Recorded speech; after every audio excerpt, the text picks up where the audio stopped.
सुमन रसोई में सबके लिए नाश्ता बना रही थी कि तभी बिंदु की आवाज कानों में पड़ी।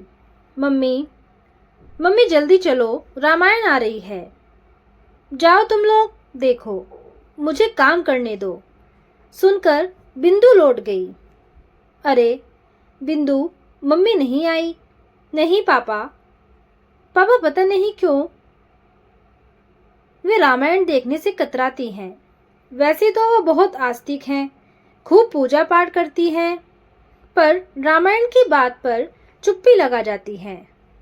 वर्मा साहब ने कभी सुमन से इस बारे में पूछा नहीं, पर समझ गए कि कुछ ऐसा है जो सुमन को चुभता है। रात जब बिंदु मम्मी के पास लेटी, बोली, माँ आप रामायण क्यों नहीं देखती? कुछ नहीं, तू सो जा।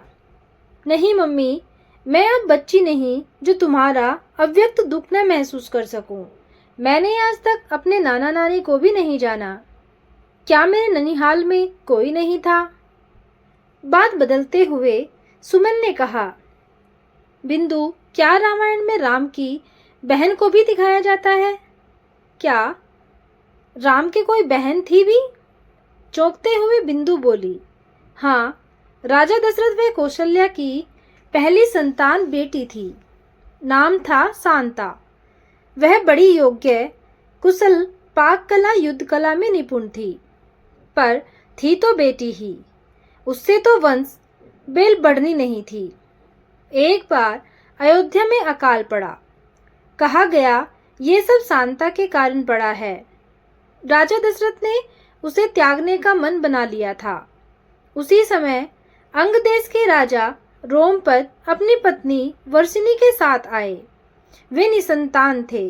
राजा दशरथ ने उन्हें शांता दे दी।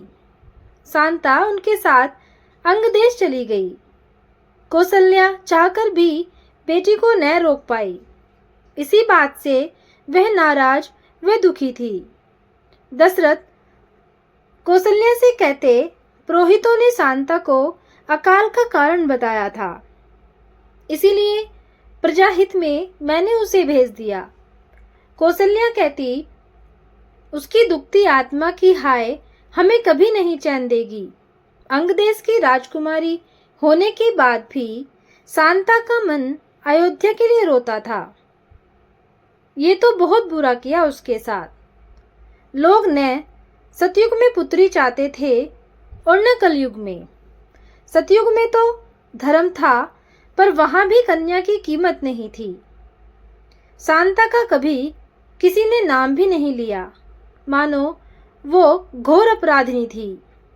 कौशल्या उसकी याद में रोती थी, पर पारिवारिक बंधन के कारण चुप थी।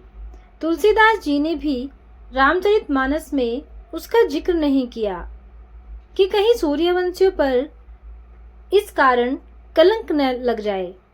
हाँ, वाल्मीकि जी ने जरूर अपने रामायण में शांता का वर्णन किया है, पर वो रामायण संस्कृत में है। उसे पढ़ते बहुत कम लोग हैं। शांता अकेले में रोती और कहती, प्रभु, मेरा कसूर क्या है? तुमने मुझे वंशबेल न बढ़ाने वाली कन्या क्यों बनाया? मम्मी, तुम रो क्यों रही हो? बेटा, सुनकर क्या तुम्हें तक दुख नहीं हो रहा? बहुत हो रहा है।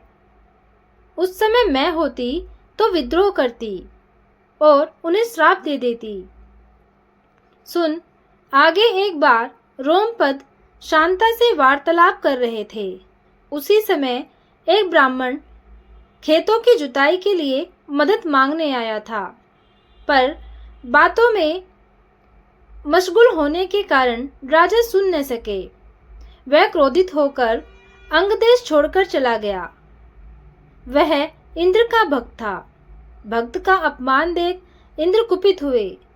उन्होंने वर्षा नहीं की। रोमपद घबराए कि इससे तो अकाल पड़ सकता है।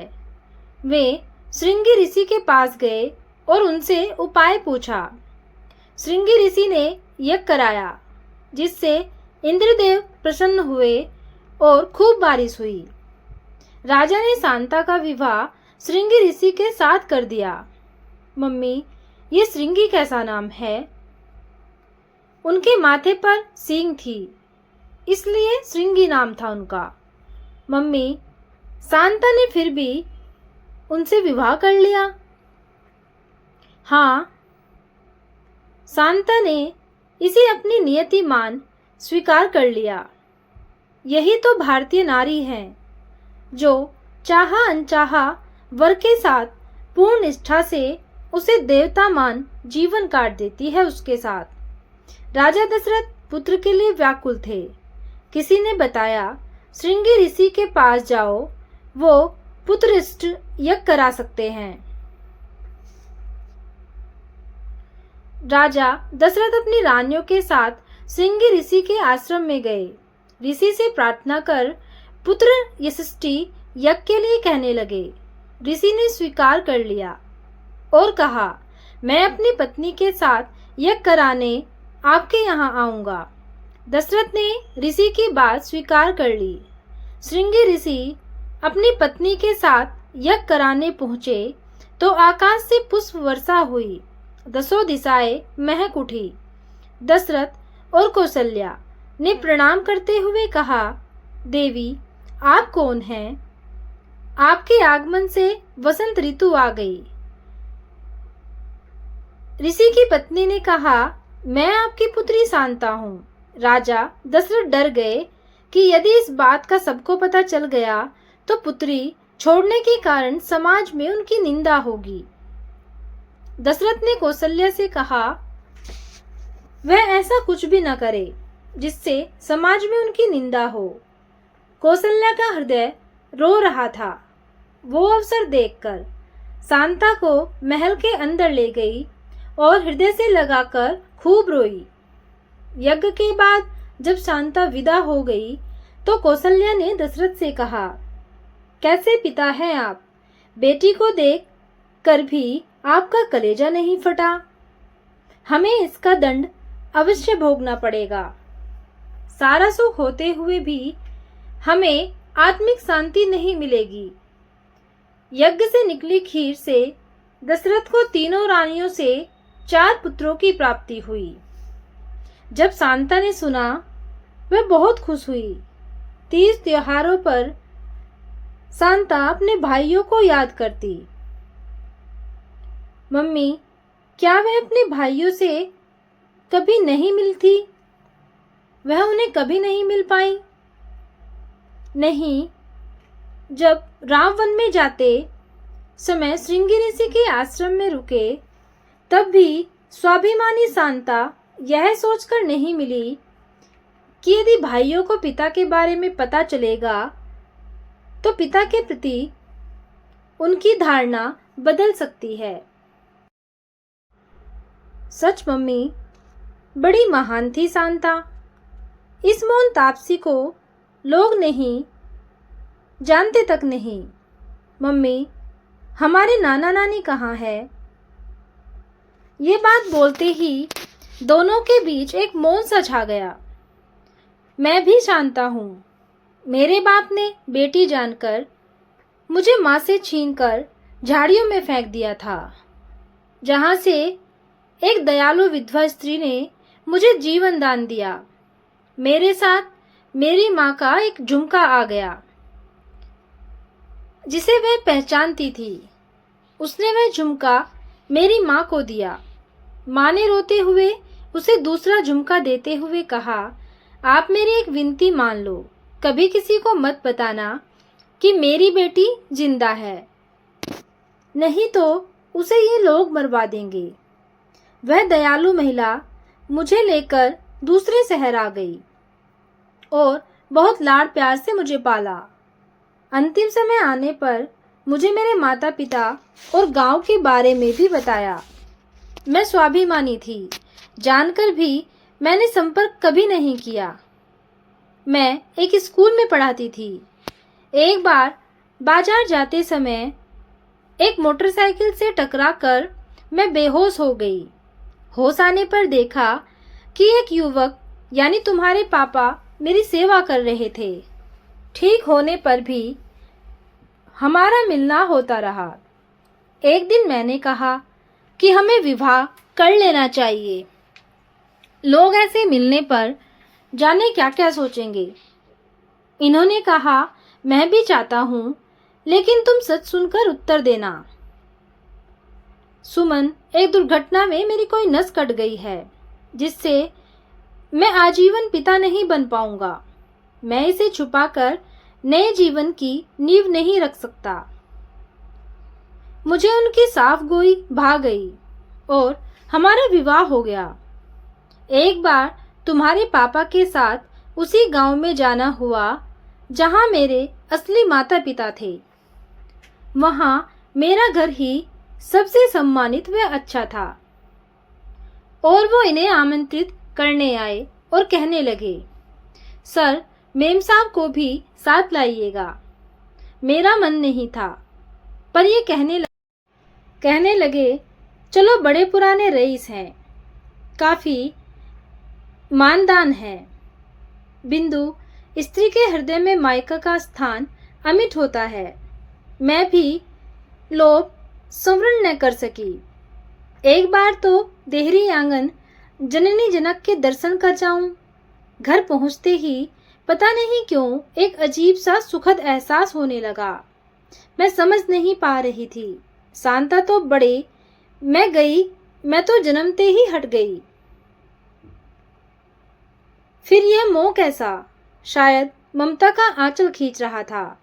मैंने ठाकुर साहब के पैर छुए। उन्होंने खुश होकर कहा, सदा खुश रहो बेटी।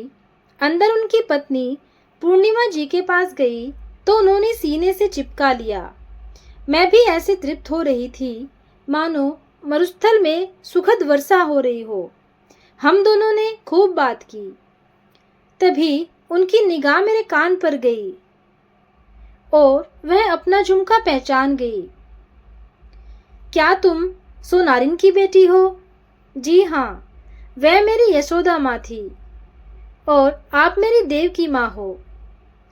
यह सुनकर माँ व्यथित हो उठी। उन्होंने बैठक से ठाकुर साहब को बुलाकर बताया। पिता ने सीने से चिपका लिया और कहा, हमें माफ कर दे बेटी, हम तेरे व तेरी माँ के गुनहगार हैं। तेरी माँ एक रात भी चैन से नहीं सोई तेरी याद में, लेकिन अगर हम अब तुझे स्वीकारेंगे तो लोग मुझे धिक्कारेंगे। मैंने कहा, आप चिंता न करें, मैं किसी से कुछ नहीं बताऊंगी और ना अब कभी यहाँ आऊंगी। मैं दोबारा कभी नहीं गई। वहां से आकर मैं थोड़ा उदास रहती थी।